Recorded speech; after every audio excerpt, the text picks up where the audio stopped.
राम जी सभी को। व्यास की कथा है जी।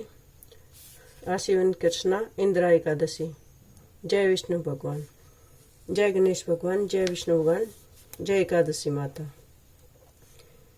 धर्मराज युधिष्ठिर कहने लगे कि भगवान आशीवन कृष्ण पक्ष के एकादशी का क्या नाम है, उसकी विधि और फल क्या है, सो कृपा करके कहिए। श्री कृष्ण कहने लगे, इस एकादशी का नाम इंदिरा एकादशी है। यह एकादशी पापों को नष्ट करने वाली तथा पितरों को अधोगति से मुक्ति दिलाने वाली है। हे राजन, ध्यान पूर्वक इसकी कथा सुनो। इसके सुनने मात्र से वाजपेयी यज्ञ का फल प्राप्त होता है। पहले सतयुग के समय में महिष्मती नाम की नगरी में इंद्रसेन नाम का एक प्रतापी राजा धर्म पूर्वक अपनी प्रजा का पालन करते हुए शासन करता था। वह राजा पुत्र पौत्र और धन धान्य से संपन्न तथा विष्णु भगवान का परम भगत था। एक दिन जब राजा सुख पूर्वक अपनी सभा में बैठा था तो आकाश मार्ग से महर्षि नारद उतर कर उसकी सभा में आए। राजा उनको देखते ही हाथ जोड़कर खड़ा हो गया, विधि पूर्वक आसन में अर्घ दिया। सुख से बैठकर मुनि ने राजा से पूछा, हे राजन, आपके साथों कुशल पूर्वक तो है, तुम्हारी बुद्धि धर्म में और तुम्हारा मन विष्णु भक्ति में तो रहता है। देव ऋषि नारद की ऐसी बातें सुनकर राजा ने कहा, हे महर्षि, आपकी कृपा से मेरे राज्य में सब कुशल है तथा मेरे यहाँ यज्ञ कर्म आदि सुकृत हो रहे हैं। आप कृपा करके अपने आगमन का कारण कहिए। तब ऋषि कहने लगे, हे राजन, आप आश्चर्य देने वाले मेरे वचनों को सुनो। मैं एक समय ब्रह्मलोक से यमलोक को गया। वहां श्रद्धा पूर्वक यमराज से पूजित होकर मैंने धर्मशील और सत्यवान धर्मराज की प्रशंसा की। उसी यमराज की सभा में महान ज्ञानी और धर्मात्मा तुम्हारे पिता को एकादशी का व्रत भंग होने के कारण देखा। उन्होंने जो संदेशा दिया सो तुमसे कहता हूँ।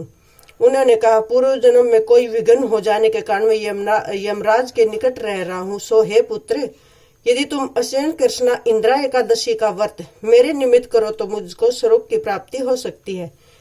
तब राजा कहने लगे, हे महर्षि, आप इस व्रत की विधि मुझसे कहिए। नारद जी कहने लगे, हे राजन, आशीवन माह की कृष्ण पक्ष की दशमी के दिन प्रातःकाल श्रद्धा पूर्वक स्नान आदि से निवृत्त होकर पुनः दोपहर को नदी में जाकर स्नान करें। फिर श्रद्धा पूर्वक पितरों का श्राद्ध करें और एक बार भोजन करें और भूमि में शयन करें। प्रातःकाल होने पर एकादशी के दिन दातुन आदि करके स्नान करें। फिर व्रत के नियमों को भक्ति पूर्वक ग्रहण करता हुआ प्रतिज्ञा करें कि मैं आज संपूर्ण भोगों को त्याग कर निराहार एकादशी का व्रत करूंगा।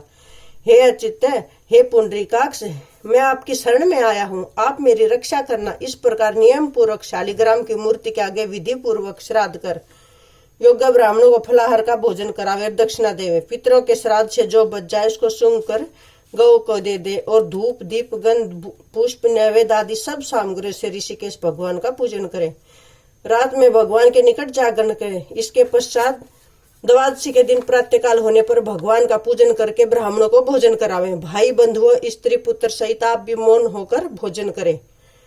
नारद जी कहने लगे, हे राजन, इस विधि से यदि तुम आलस्य रहित होकर इस एकादशी के व्रत करोगे तुम्हारे पिता अवश्य ही स्वर्गलोक को जाएंगे। इस प्रकार उपदेश देकर नारद जी अंतर ध्यान हो गए। नारद जी के कथनानुसार राजा द्वारा अपने बांधवों दासों सहित व्रत करने से आकाश से पुष्प वर्षा हुई और उस राजा का पिता गरुड़ पर चढ़कर विष्णु लोक को गया। राजा इंद्रसेन भी एकादशी के व्रत के प्रभाव से निष्कंटक राज करके अंत समय में अपने पुत्र को सिंहासन पर बैठाकर स्वर्गलोक को गया। हे युधिष्ठिर, यह इंदिरा एकादशी के व्रत का महात्म्य मैंने तुमसे कहा। इसके पढ़ने या सुनने से मनुष्य सब पापों से छूट जाते हैं और इस प्रकार के भोगों को भोग कर वैकुंठ को प्राप्त होते हैं। जय विष्णु भगवान, जय एकादशी माता, जय विष्णु भगवान, जय एकादशी माता।